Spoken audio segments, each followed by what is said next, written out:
Amém. A igreja, ela tem que ser vida para fora, ou seja, ela tem que ser sal, ela tem que ser luz para um mundo que está em trevas e que está em corrupção. Mas ela também tem que ser vida para dentro, para si mesma. Então, hoje eu quero falar sobre essa vida voltada para dentro, essa vida comunitária que a igreja precisa ter. Então, eu acho que durante esse ano de 2021, a gente vai estar indo e vindo, falando sobre a vida para fora, que é para o mundo, e essa vida para dentro, que é para nós, como a igreja de Cristo. Então, o título que eu vou dar para essa reflexão de hoje à noite é Congregando de maneira bíblica. O significado da palavra congregar é convocar, reunir, ficar ou permanecer junto. Logo, congregar é um ato físico e coletivo. Não tem como tu congregar sozinho. Jesus diz, no mínimo 2 ou 3. Então, o congregar é um ato físico, logo presencial e coletivo. Tem que ter 2 ou mais pessoas. Diz em Hebreus capítulo 10, versículo 25, não deixemos de congregar-nos, como é costume de alguns. Antes façamos admoestações, e tanto mais quanto vedes que o dia da volta de Jesus se aproxima. Então, mesmo no tempo de Paulo, de Pedro, de João, já havia uma tendência das pessoas se isolarem e acharem que não precisavam congregar, que elas poderiam servir o Senhor sozinhas, em suas casas, nas suas vidas particulares, e que estar com outros irmãos era problemático demais, incomodação demais. E eu já ouvi isso, que é mais fácil tu servir o Senhor sozinho, longe daqueles que poderão te atrapalhar, do que ter que conviver e lidar com as carnalidades dos irmãos. Acontece que são exatamente as nossas carnalidades que Deus usa para nos aperfeiçoar. O amor, ele é aperfeiçoado na convivência. A gente aprende a tolerância, a gente aprende a perdoar, a gente aprende a ter paciência, a gente aprende a servir, a gente aprende a se doar na coletividade. Isso é impossível sozinhos. E tem um texto maravilhoso no Antigo Testamento, um Provérbios, que diz assim, Deus faz com que o solitário viva em família.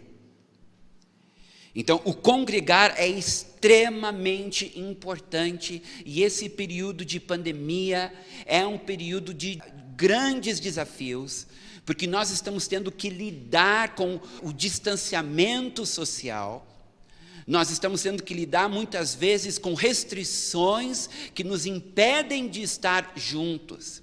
E nós temos utilizado da tecnologia para, pelo menos de forma paliativa, de forma temporária, manter a congregação junta. E como que nós temos feito isso? Nós temos usado plataformas como Zoom, como Google Meet, para poder se encontrar.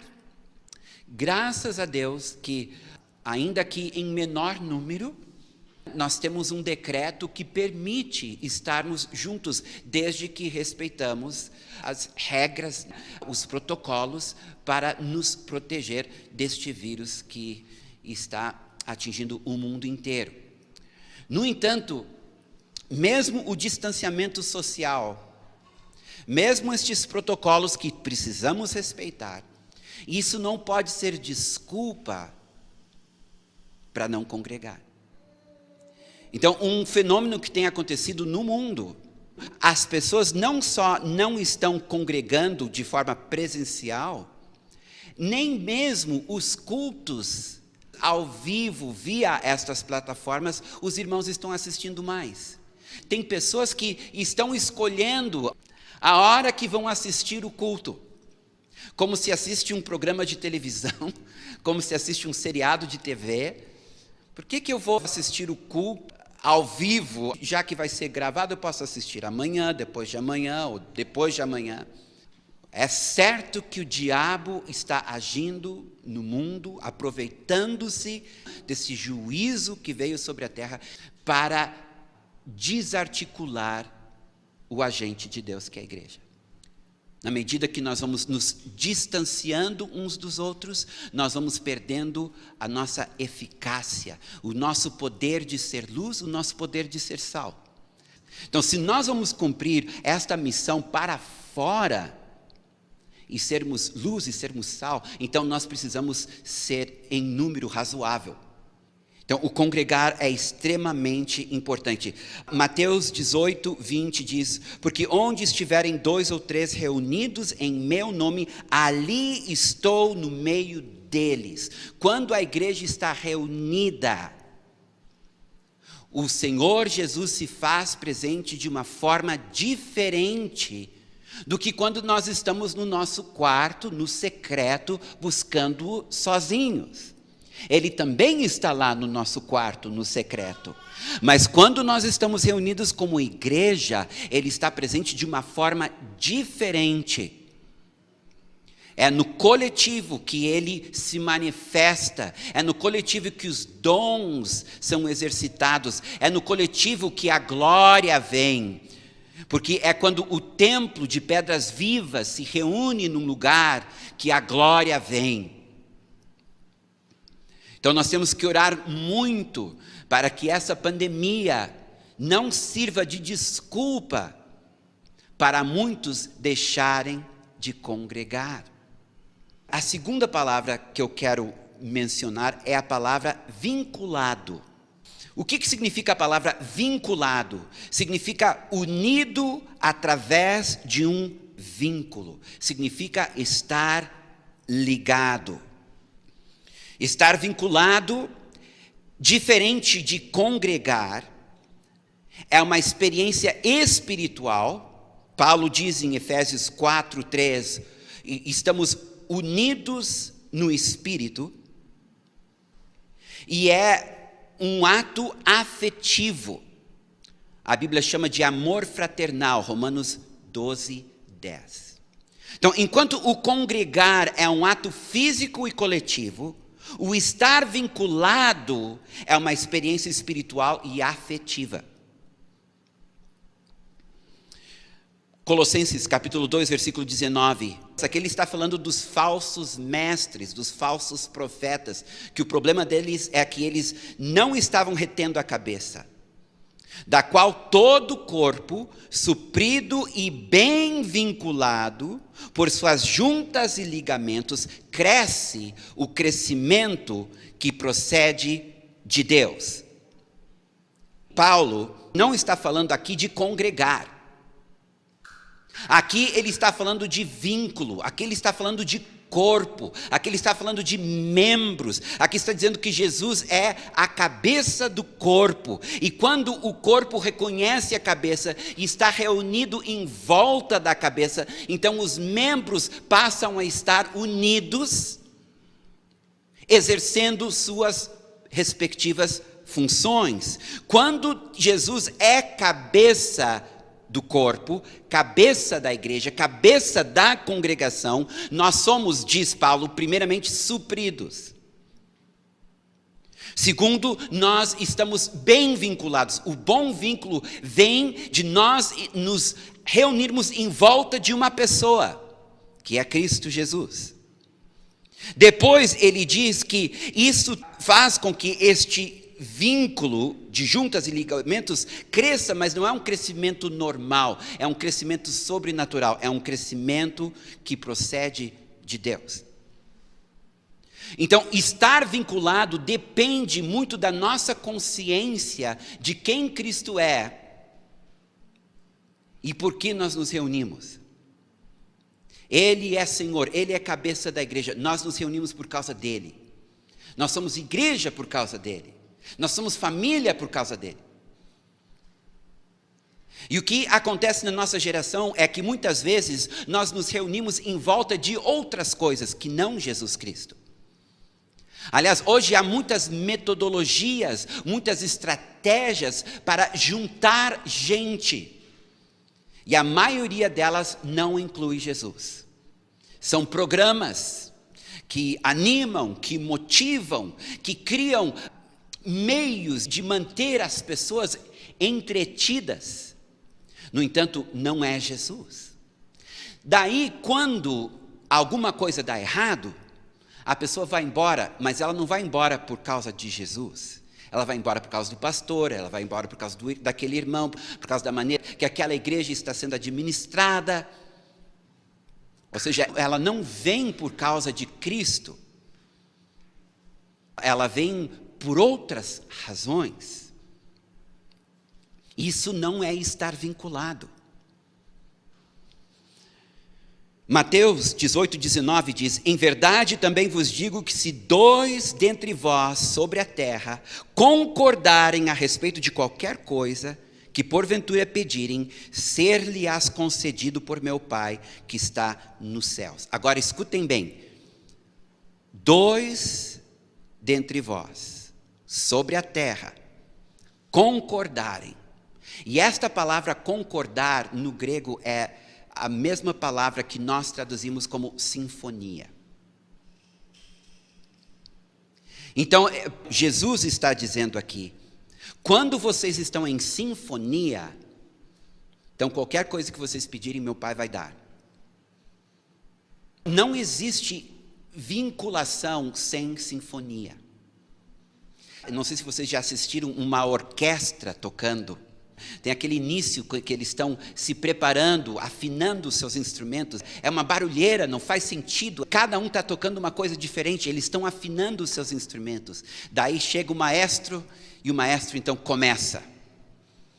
E daí, quando cada parte cumpre o seu papel, nós temos uma obra de arte. E todos esses instrumentos começam de forma harmônica a executar uma melodia belíssima, em vozes. Isso é estar vinculado. Para haver vínculo, tem que haver concordância. Para haver vínculo, Jesus tem que ser o motivo de nós estarmos reunidos. É possível congregar sem estar vinculado. Porque congregar, eu repito, é o ato físico e coletivo de estar juntos. Quando não há vínculo, quando apenas congregamos, ou seja, não estamos juntos por causa de Jesus, não estamos juntos em concordância, então este congregar não é uma verdadeira união, mas apenas um ajuntamento. A união, para existir, tem que ter Jesus como cabeça. E todos precisamos estar em concordância. Tem que haver sinfonia. Se houver qualquer instrumento destoando, semitonando, estraga tudo. O corpo de Cristo e o edifício de Deus nunca estará representado quando não houver vínculo. É apenas um ajuntamento. Continuamos membros da Igreja Universal e Mística de Cristo, mas não representamos a igreja visível na terra. Pode haver 1000 irmãos reunidos.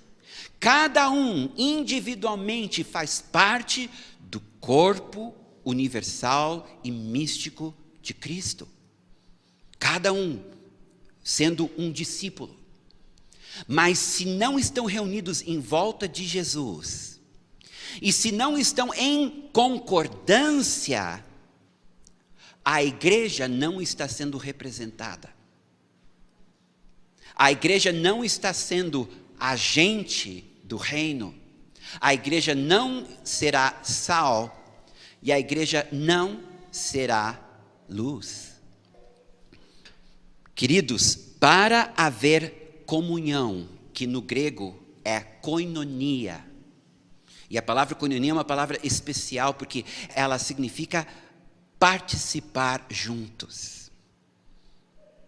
Então, comunhão e comunidade são traduções desta palavra grega koinonia, estarmos associados um ao outro, estarmos participando da vida um do outro. Isto é comunhão, isto é ser comunidade, isto é estar vinculado. Em Salmos 133, versículos 1 a 3, diz assim: ó, como é bom e agradável viverem unidos os irmãos. É como o óleo precioso sobre a cabeça, o qual desce para a barba de Arão, e desce para a gola das suas vestes. É como o orvalho de Hermon, que desce sobre os montes de Sião. Ali ordena o Senhor a sua bênção e a vida para sempre. Escutem bem, quando existe verdadeira união, que é sinônimo de vínculo, e não apenas ajuntamento, o óleo vem, o óleo do Espírito, a unção.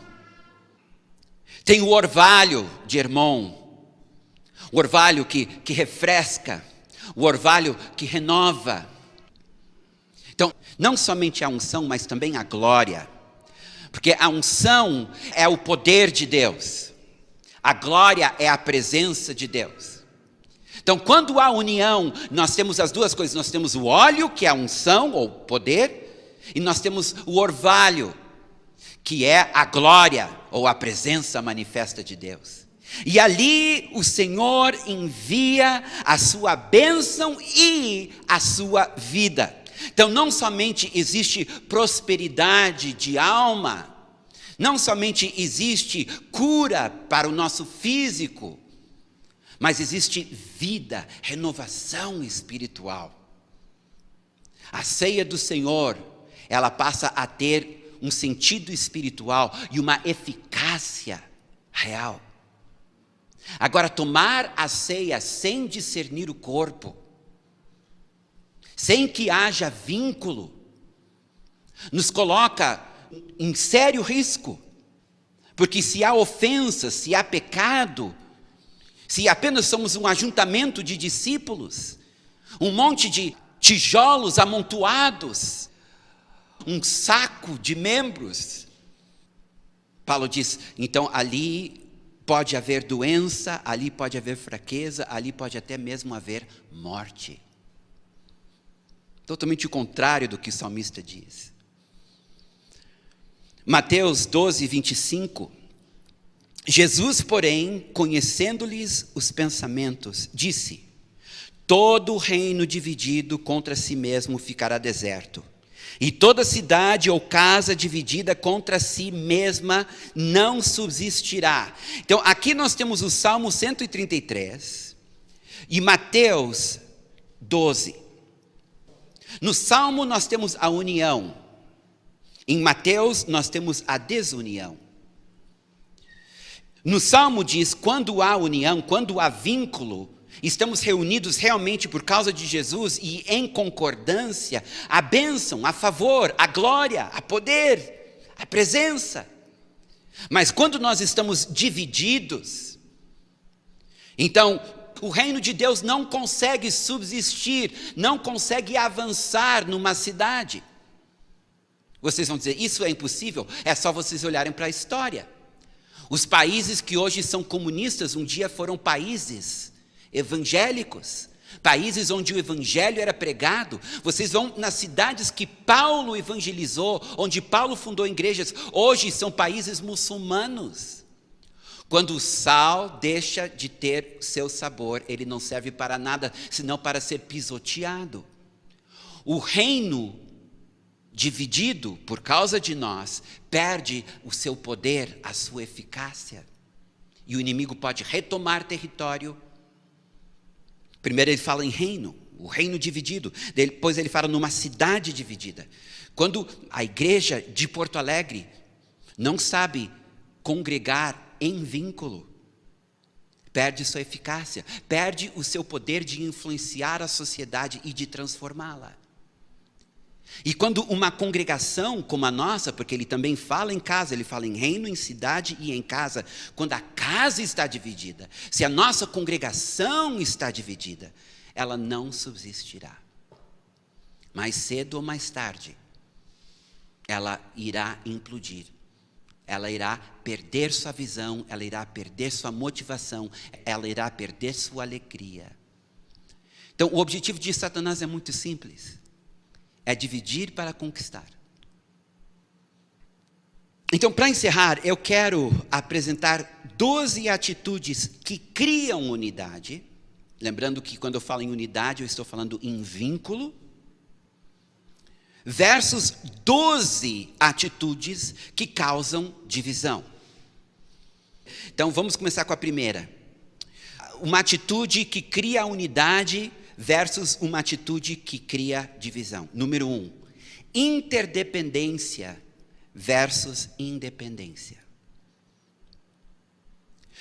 O objetivo do Senhor com cada um de nós, o objetivo do discipulado, não é ter uma pessoa sempre dependente de ti. É que essa pessoa possa crescer em maturidade até chegar a um nível de espiritualidade onde ela se torna interdependente dos demais irmãos. Nunca independente, onde eu não preciso mais de ti. Mas interdependente, onde eu sou tão maduro que eu entendo que eu preciso de ti. Eu sou tão maduro que eu entendo que sem ti eu não vou conseguir. Tão maduro que eu entendo que tu tens algo a acrescentar na minha vida, como eu tenho algo para acrescentar na tua vida. Agora, se a atitude é de independência, onde eu não preciso de ti, tu é mais algo que eu preciso tolerar, eu não tenho nada que eu quero te oferecer, porque tu não tens nada para me dar. Quando há interesse, então isso divide a igreja. Podemos congregar, mas não há vínculo.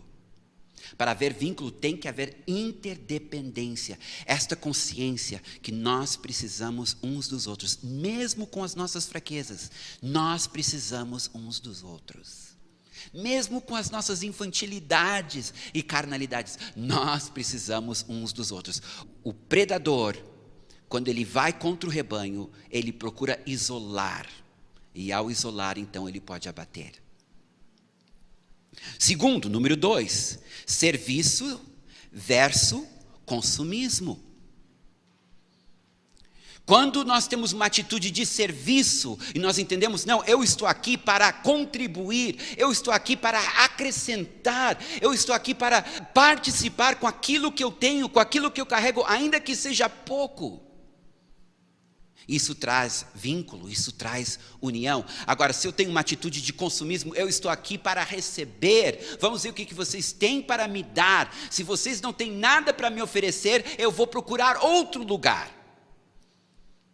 Então tem pessoas que vivem passeando de congregação em congregação, porque estão atrás de entretenimento, ou estão atrás então de um pseudo-psicólogo para ouvir das suas dores e sofrimentos e tristezas. Mas nunca passa pela mente deles que Deus os dotou de talentos e de dons para poderem retribuir e contribuir. Número 3, honra versus desrespeito, ou então desconsideração. Desrespeito é entre pessoas desiguais. Quando nós temos um ancião e um jovem, por exemplo, e o jovem não respeita o ancião. Ou quando nós temos alguém em posição de autoridade e esta pessoa em autoridade não é respeitada. Isto é muito grave. A desconsideração é entre iguais. É quando eu olho para a tua vida e eu penso assim, tu não tem valor para mim, porque tu não tem nada que tu podes me acrescentar. Tu não tem nada para me oferecer. Agora, ele sim, porque ele tem dinheiro, porque ele tem título, porque ele tem beleza, porque ele tem poder, porque ele tem status. Esse sim, esse eu vou honrar. Agora, tu senta aqui aos meus pés. Isso mata a igreja. Agora, uma cultura de honra, onde nós valorizamos o menor. Onde todos são importantes, onde todos têm valor intrínseco, porque todos são criados à imagem e semelhança de Deus. E porque Jesus pagou um alto preço. Então não existe uma pessoa que não tenha valor na igreja. Nós não somos medidos pelo que possuímos, ou pela inteligência, ou capacidade, ou talentos e dons que nós temos. 4. Submissão versus rebeldia. A igreja, ela não é uma democracia, queridos, ela é uma monarquia.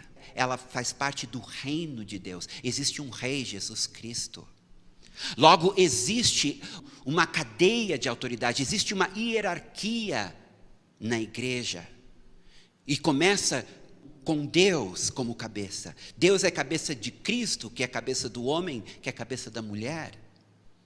Existe uma hierarquia. Quando nós reconhecemos as autoridades constituídas por Deus, e nós nos submetemos a essas autoridades, há vínculo, há união. Agora, quando nós somos rebeldes, ninguém vai mandar em mim, ninguém vai me dizer como fazer as coisas. Esta atitude, ela mata uma congregação. Número 5, humildade versus arrogância. Humildade significa que eu sei que eu não sou o melhor. Eu sei que eu sou tão ruim quanto qualquer outro. Eu tenho tantas lutas e dificuldades e falhas na minha personalidade e caráter quanto qualquer outro. Eu não sou melhor do que ninguém. Não importa que eu tenha mais dinheiro do que outro tem, eu continuo sendo tão pecador quanto ele, salvo pela graça de Deus. Não importa quantos diplomas que eu tenho, não importa o meu PhD comparado com aquele que é analfabeto, isso não tem valor nenhum nos céus, no reino de Deus. Então, o meu coração reconhece que em Cristo Jesus não há homem nem mulher, nem grego nem bárbaro, nem rico nem pobre, nem sábio nem tolo. Em Jesus, nós somos iguais. E humildade significa exatamente isso. Eu olho para os meus irmãos e eu reconheço. Somos todos necessitados. Pobres e necessitados. Mas Ele cuida de nós. Amém? Agora o arrogante não. O arrogante ele pensa que ele é melhor. Ele pensa que ele é mais inteligente. Ele pensa que ele é mais capaz. Ele pensa que ele é mais espiritual. Ele pensa que ele conhece mais, que ele entende mais, que ele tem mais tempo de fé. Então se o Espírito de Deus for usar um novinho na fé, ele despreza. Quem é tu, pirralho, para estar querendo profetizar para mim? Eu sou. Destrói com o vínculo, destrói com a unidade. Número 6, cooperação versus oposição e desinteresse. A cooperação é necessária para qualquer empresa funcionar. A igreja não é uma organização, ela é um organismo vivo, e quando os membros não cooperam um com o outro, daí a coisa realmente não dá certa. Quando há oposição, significa que tem alguém na congregação que está indo contra o que se está tentando fazer, literalmente boicotando. E às vezes a gente encontra isso numa congregação. Pessoas que eu não concordo com o que eles estão fazendo, não concordo com a maneira que eles estão conduzindo a igreja, eu sou contra. E eu me recuso a participar de um PG, um pequeno grupo. Eu me recuso de participar de um discipulado. Eu me recuso a aceitar esta ou aquela orientação que a igreja está tomando. Então, a pessoa, ela causa oposição. E a oposição é terrível porque aquela pessoa que se opõe, ela não se opõe sozinha. Ela acaba falando para outros que ela se opõe. fazendo com que outros então passam a se opor também. Mas daí existe um outro tipo que ele não é um opositor, mas ele é um desinteressado. Desinteressado, simplesmente, ele não quer participar, não porque ele discorda, mas porque ele é preguiçoso mesmo, porque ele não tem interesse. Eu quero mais é ganhar dinheiro, cuidar da minha vida, ser feliz. E eu só vou nos cultos porque eu quero uma injeção de ânimo para enfrentar a semana. Não vem colocando mais obrigação sobre mim, além daquilo que eu já carrego no meu dia a dia. Então não há interesse em se envolver, não há interesse em participar, porque cooperar é isto, é se envolver, é participar. 7, lealdade versus traição, ou então difamação. De novo, aqui, lealdade, vocês sabem muito bem o que significa. Quando nós somos leais ao nosso cônjuge, quando nós somos leais ao Senhor, quando nós somos leais ao nosso empregador, e o ser leal ao nosso pastor, e ser leal ao nosso irmão. Porque quando não há lealdade, pode haver traição. E a traição, ela sempre traz grandes prejuízos. Quando não há traição, pode haver difamação. E a difamação não chega a ser uma traição. A pessoa não está querendo destruir este ou aquele, mas simplesmente ela não gosta deste ou daquele, ou está braba com este ou aquele, então começa a falar mal, sendo desleal. Quantas igrejas já foram destruídas? Quantas congregações? Pela fofoca, pela difamação, irmãos falando mal uns dos outros, ou falando mal da liderança. Número 8, compromisso versus desobrigação.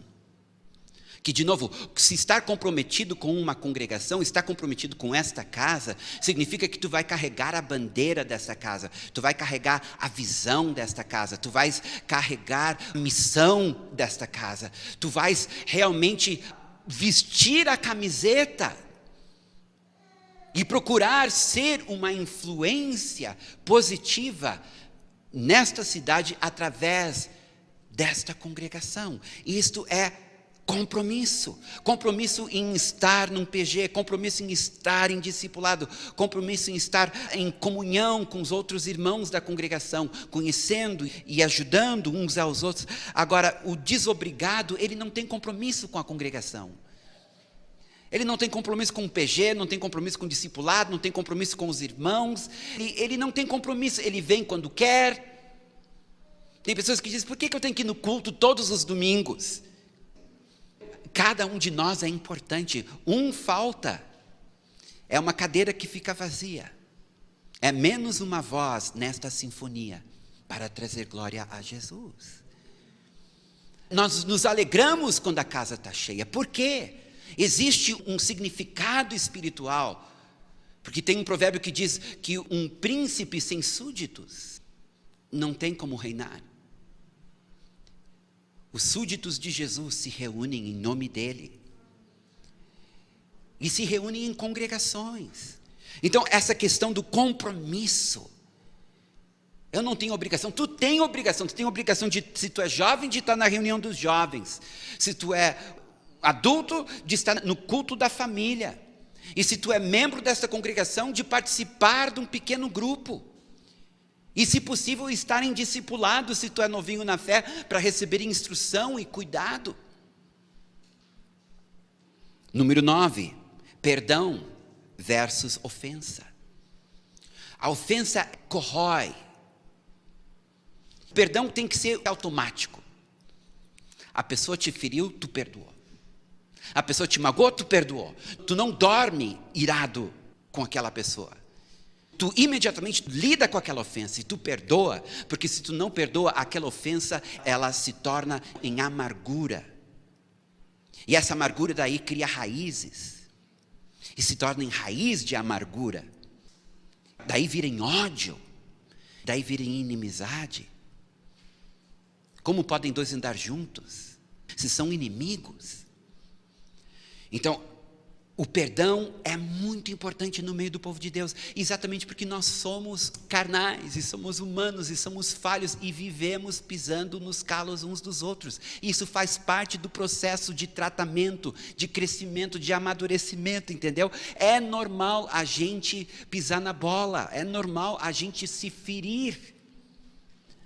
Qual família que marido e mulher de vez em quando não se desentendem, pai e filho de vez em quando não se desentendem, irmão com irmão de vez em quando não se desentende? Mas tem que haver perdão. Imagina uma família onde um irmão não perdoa o outro, onde o marido não perdoa a mulher. O que acontece com essa família? Número 10, estou encerrando. Gratidão versus crítica. Um coração agradecido, ele consegue enxergar as pequenas bondades, os pequenos atos de amor, e vai colecionando. Isso vai fazendo com o coração dilate. Eu lembro que fulana fez por mim, eu lembro que ciclano fez por mim, eu lembro aquela vez que eu estava precisando de um ombro amigo, e fulano me procurou, e eu pude abrir meu coração.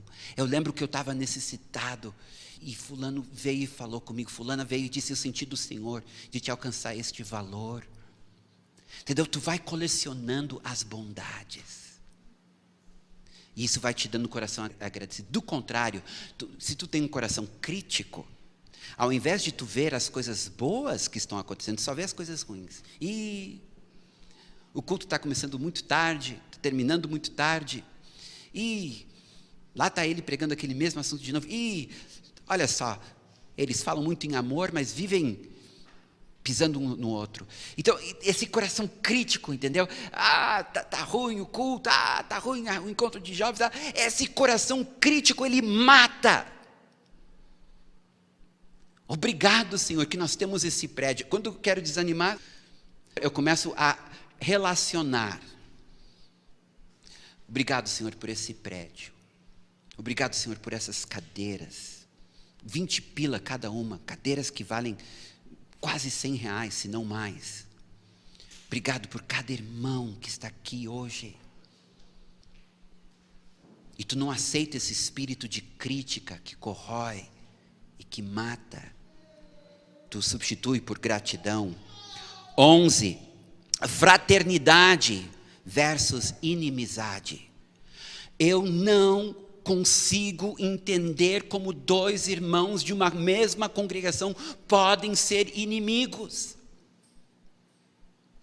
Como que podem tomar ceia juntos? Como que podem sentar no mesmo recinto juntos? Como que podem louvar o Senhor juntos se são inimigos? Mas a igreja está cheia de irmãos inimigos uns dos outros. Não conversam um com o outro. Passam um do lado do outro, um odeia o outro. A palavra é muito clara: Deus não recebe a tua oração, Deus não recebe teu louvor. Se tu é inimigo do teu irmão, se tu não consegue sentar com teu irmão, então o Senhor não consegue sentar contigo. A palavra de Deus é muito clara. Se nós não conseguimos amar o nosso irmão a quem a gente enxerga, é mentira quando a gente diz que a gente ama a Deus a quem a gente não enxerga. Não pode haver inimizade entre nós. E por último, número 12, concordância versus divergência.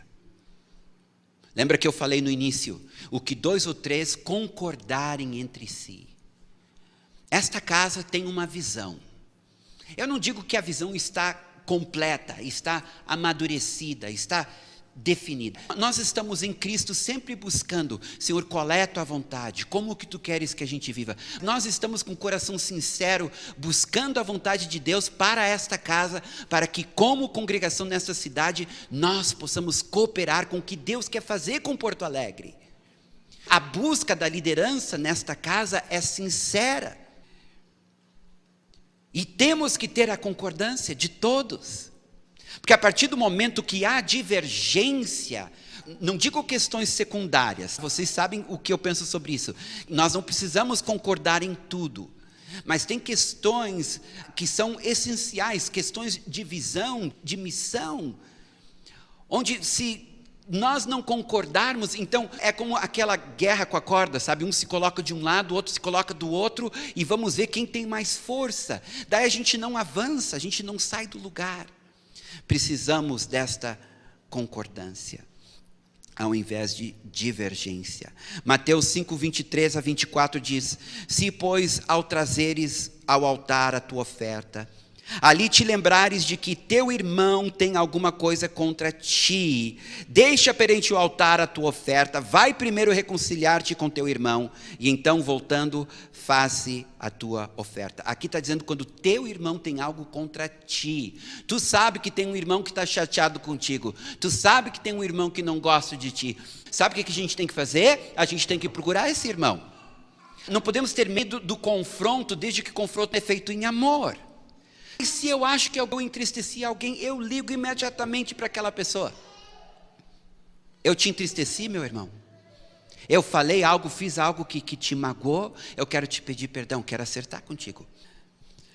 Mateus 18, 15. Se teu irmão pecar contra ti, vai arguí-lo entre ti e ele só. Se ele te ouvir, ganhaste o teu irmão. O que é um irmão pecar contra ti?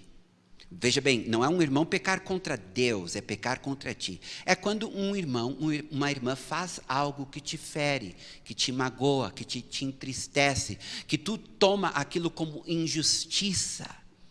E aquilo feriu o teu coração. E às vezes a gente pensa, não, eu vou perdoar.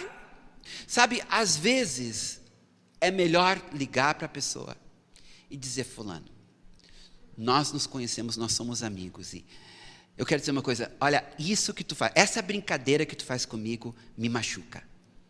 Não faz mais esse tipo de brincadeira. Tu pode achar engraçado, mas para mim fere meus sentimentos. Não faz mais isso, eu te peço.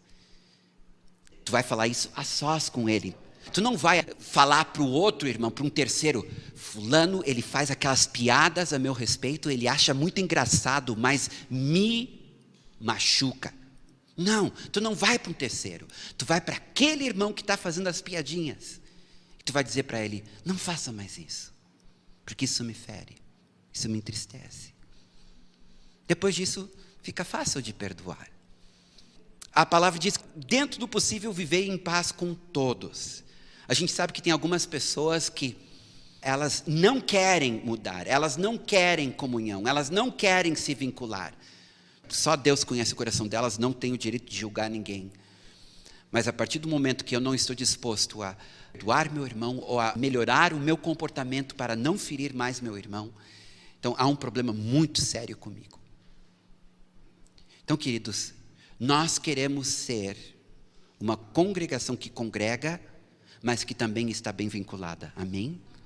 Uma congregação que tem vida para fora, mas também tem vida para dentro, em nome de Jesus. Aleluia. É isto, vamos ficar de pé.